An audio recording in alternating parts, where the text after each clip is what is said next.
قریہ کہتے ہیں بستی کو، تو گاؤں کو، تو بستی قریہ کا جو ہے اللہ تبارک و تعالیٰ نے نام دیا۔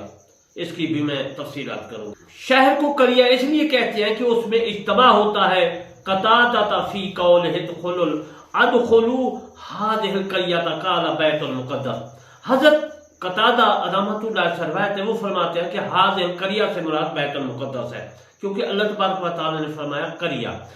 قتادہ رحمۃ اللہ علیہ نے فرمایا کہ یہ جو ہے اللہ تبارک و تعالیٰ نے بیت المقدس فرمایا۔ یہ تفسیر تبری میں بھی موجود ہے، اور حضرت جلال الدین سیوطی رحمۃ اللہ علیہ نے تفسیر در منصور میں بھی لکھا ہے۔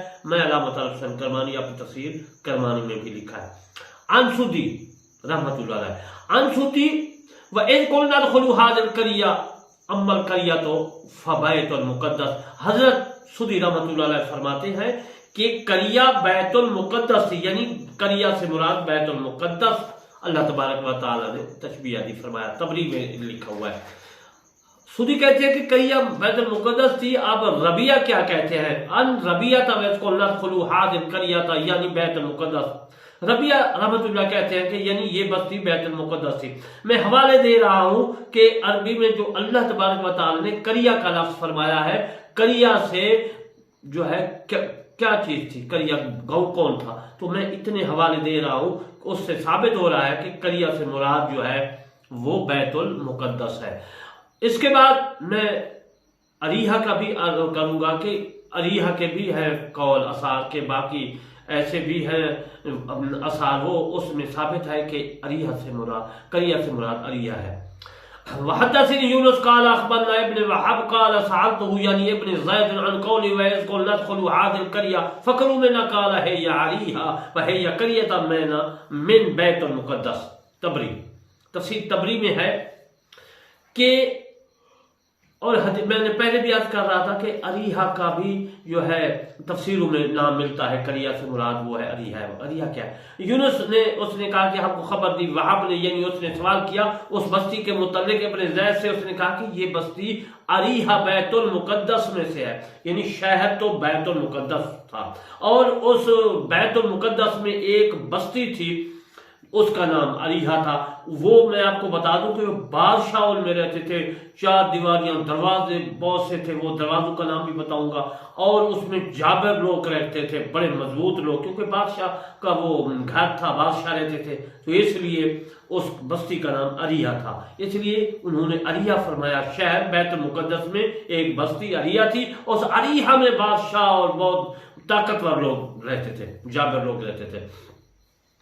حضرت عبداللہ بن عباس رضی اللہ تعالیٰ عنہ فرماتے ہیں کہ ہذہ القریہ سے مراد مقام اریحہ ہے، اس جو ہے قریہ میں جابر لوگ رہائش پذیر تھے۔ یہ تفسیر خازن میں بھی ہے، حضرت عبداللہ بن عباس رضی اللہ تعالیٰ عنہ کا آثار خازن نے بھی لکھا ہے۔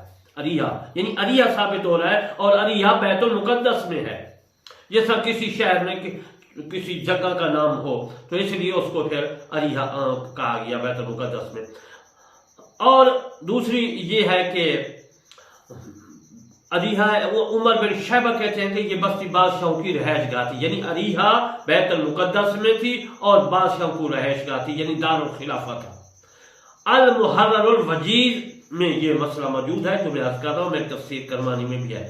میں ثابت یہ کر رہا ہوں کہ اللہ تبارک و تعالیٰ نے فرمایا کہ قریہ سے مراد میں بیت المقدس ثابت کیا ہے، پھر بیت المقدس میں ایک بستی ہے، بادشاہوں کی رہائش ہے، اس کا نام اریحہ ہے، اس لیے بستی کا، کیونکہ قریہ عربی میں بستی کو کہتے ہیں، تو اس لیے میں شہر بھی ثابت کر رہا ہوں، اور شہر میں بیت المقدس میں بستی ہے اریحہ، اس کو بھی ثابت کر رہا ہوں، یعنی اللہ تبارک و تعالیٰ نے قریہ بستی کو فرمایا اور شہر بیت المقدس کو تشبیہ دی، اور اس بستی کا نام اریحہ تھا۔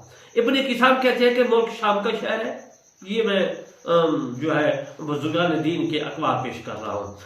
اصل مسئلہ میں نے عرض کر دیا ہے، پھر سن لیں کہ بیت المقدس میں اریحہ بستی تھی، جابر لوگ رہتے تھے، طاقتور لوگ رہتے تھے، بادشاہوں کی رہائش تھی، اس لیے بیت المقدس اور اریحہ اور بستی کا نام ہے، یہ کنفرم اور صحیح درست بات ہے۔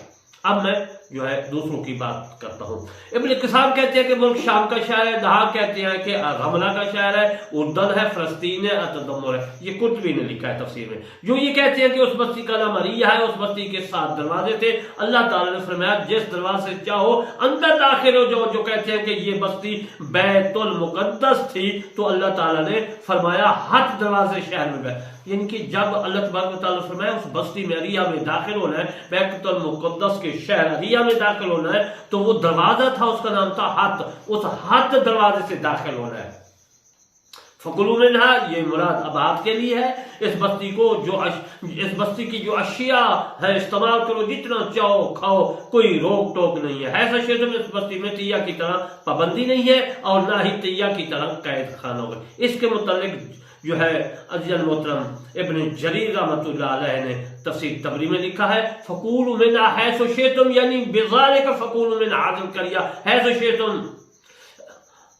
عربی عبارت ہے واسعاً بغیر حساب تک کے۔ تبری نے کہا کہ راغدن کا معنی ہے واسعاً زیادہ، کثیر، تمہارا رزق زیادہ جو ہے کر دیا گیا، کیونکہ وہ شہر تھا، بیت المقدس تھا، اس میں تو صاف ظاہر ہے بہت سی چیزیں ہوگی۔ یہ مصدر محذوف کی صفت ہے یا پھر یہ حال ہے، اس کا معنی ہوگا یہ زمین زیادہ اناج اگانے والی اور برکت والی ہے۔ وادخلوا الباب، داخل جو ہے اس کا معنی ہے اندر، باب کی جمع ابواب ہے، اس کا معنی ہے دروازہ، باب کی جمع جو ہے ابواب بھی ہے، ابوبا بھی ہے۔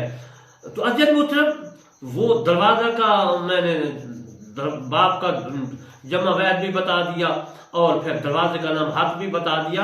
اب جو ہے اس دروازے سے مراد بیت المقدس کا دروازہ ہے۔ اللہ تعالیٰ نے فرمایا اے بنی اسرائیل تم اس بستی کے دروازے سے اندر داخل ہو جاؤ، یا قوم ادخلوا الارض المقدسۃ التي كتب الله لكم ولا تردوا على ادباركم فتق، جو ہے اللہ تبارک و تعالیٰ نے فرمایا پارہ 6 میں سورۃ مائدہ میں آیات مبارکہ 21 میں، اسی آیات مبارکہ کے زمرے میں، اے قوم اس پاک زمین میں داخل ہو جاؤ، اللہ تمہارے لیے لکھی ہے، پیچھے واپس نہ ہو، نقصان پر واپس آؤ گے۔ دوسری آیات مبارکہ میں بھی جو ہے ادخلوا الارض المقدسۃ التي كتب الله لكم، داخل ہو اس پاک زمین میں جو اللہ تعالیٰ نے تمہارے لکھی ہے۔ ابن جریر فرماتے ہیں وادخلوا الباب سجۃ اما الباب الذي، تبری نے اپنی تفسیر تبری میں لکھا ہے، اور دروازے کا معنی انہوں نے جو لکھا ہے وہ بھی میں نے عرض کر دیا ہے، اور پھر میں نے آپ کو یہ بھی بتا دیا ہے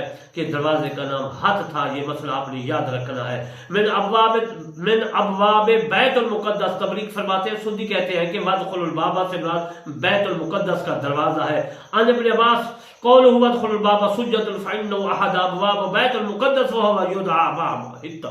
حضرت سلیمان علیہ السلام نے، یہ تو آپ سمجھ گئے، اس کی عربی عبارت بھی سمجھ گئے ہوں گے، پھر میں اس کا ترجمہ بھی یاد کر دیتا ہوں۔ وہ ابن عباس فرماتے ہیں کہ جس دروازے سے جو ہے اللہ تبارک و تعالیٰ نے فرمایا وہاں سجدے کا آرڈر فرمایا گیا، وہ بیت المقدس کا دروازہ تھا۔ تو اب میں کچھ مسئلہ عرض کر دیتا ہوں اس دروازے کا۔ حضرت موسیٰ علیہ السلام کا زمانہ تھا، اس وقت حضرت سلیمان علیہ السلام نے مسجد اقصیٰ نہیں بنائی تھی، نہ دروازہ بنایا تھا۔ اب میں اس بارے میں عرض کر دیتا ہوں۔ حضرت سلیمان علیہ السلام نے مسجد اقصیٰ کو بنوایا، اور حضرت موسیٰ علیہ السلام کے زمانے میں یہ مسجد نہیں تھی، اس مسجد کا دروازہ ہاتھ نہیں ہو سکتا۔ سجدہ اس کا لغوی معنی ہے جھکنا، اور شرعی مطلب ہے پیشانی زمین پر رکھنا۔ فإن ابن عباس قال، جو ہے تفسیر کرمانی میں میں نے لکھا ہے، اور اس کے بعد میں نے یہ بھی یاد کر دیا، جو میں نے ہاتھ کا دروازہ بولا ہے تو اس میں اختلاف ہو گیا کہ ہاتھ اس وقت دروازہ نہیں تھا، اور مسجد جو ہے اقصیٰ اس وقت موسیٰ کلیم کے زمانے میں نہیں بنائی گئی۔ حضرت داؤد علیہ السلام کے بعد اس کا بیٹا پیدا ہوا سلیمان، اس نے مسجد بنوائی۔ تو آپ کو ثابت ہو گیا کہ ہاتھ دروازہ نہیں تھا۔ ہاتھ کا معنی بھی میں نے عرض کر دیا۔ حضرت ابن عباس رضی اللہ تعالی عنہ فرماتے ہیں کہ سجدن کا معنی ہے رکوع کی حالت میں، یعنی کہ جھکتے جھکتے جاؤ۔ اور حدتن نغفر لکم، حدہ دروازے کا نام نہیں ہے، حدہ جو ہے وہ اس کی تفسیر انشاءاللہ خیر میں یاد کروں گا۔